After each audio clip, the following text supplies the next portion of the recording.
মাদারীপুরের ডাসার ও চট্টগ্রামের মিরসরাইয়ে কালবৈশাখীর তাণ্ডবে লণ্ডভণ্ড শতাধিক বাড়িঘর। কোথাও উড়ে গেছে টিনের চালা। শত শত গাছপালা ভেঙে ব্যাহত হচ্ছে যোগাযোগ ব্যবস্থা। খুঁটি ভেঙে বন্ধ হয়ে গেছে বিদ্যুৎ সরবরাহ। ব্যাপক ক্ষতি হয়েছে ফসলেরও। মাদারীপুরের ডাসার উপজেলায় দুপুর 12টার দিকে বৃষ্টির সাথে শুরু হয় কালবৈশাখী। বালিগ্রাম, কাজীবাকাই, নবগ্রাম ও ডাসার ইউনিয়নে ঝড়ের তাণ্ডব চলে আধা ঘন্টা ধরে।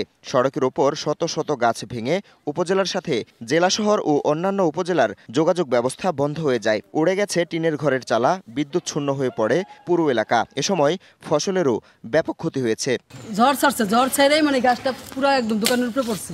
সমস্ত গাছপালা ভেঙে মানুষের ঘর বাড়ি রান্নাঘর সমস্ত নষ্ট হয়ে গেছে।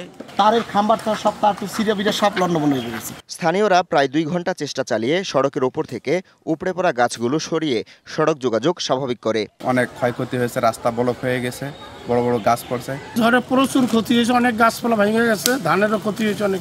একনল হ্যান্ড ওয়াশ 100% প্যারাবেন ফ্রি, তাই নিরাপদ হাতের জন্য আস্থা রাখুন একনলে। ঝড়ে ক্ষতিগ্রস্তদের তালিকা প্রস্তুত করছে উপজেলা প্রশাসন। ঝড় শেষ হওয়ার সাথে সাথে আমাদের ইউনিয়ন পরিষদের যারা চেয়ারম্যান মহোদয় আছেন তাদেরকে এবং গ্রাম পুলিশদেরকে আমরা নির্দেশনা দিয়েছি যে কি পরিমাণ ক্ষয়ক্ষতি হয়েছে, ভৌত অবকাঠামো এবং ফসল সংক্রান্ত, সেগুলো আমাদেরকে দ্রুততম সময়ের মধ্যে প্রতিবেদন দেওয়ার জন্য পরবর্তীতে সেই প্রতিবেদন প্রাপ্তির সাপেক্ষে আমরা পরবর্তী ব্যবস্থা গ্রহণ করব। চট্টগ্রামের মিরসরাইয়ে 1 ঘন্টা কালবৈশাখীর ঝড়ে লণ্ডভণ্ড হয়েছে শতাধিক বাড়িঘর।